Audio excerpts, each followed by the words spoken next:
If you've got the HyperX Cloud Alpha headset and want to use it on your PC, setting it up correctly is important for both clear audio and microphone performance.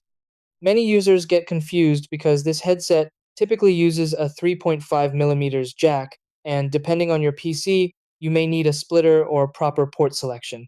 Without the right connection, you might face issues like no sound or mic not working. The good news is that connecting it is quick and easy once you know the correct method. In this video, I'll show you how to connect your headset step by step. Try these. Step 1. Plug the 3.5 mm jack into your PC's headphone or combo audio port. Step 2. If needed, use a splitter cable for separate mic and audio ports. Step 3. Ensure the headset is securely connected. Step 4. Go to your PC sound settings and select the headset as default device. Step 5. Test both audio and microphone to confirm everything works.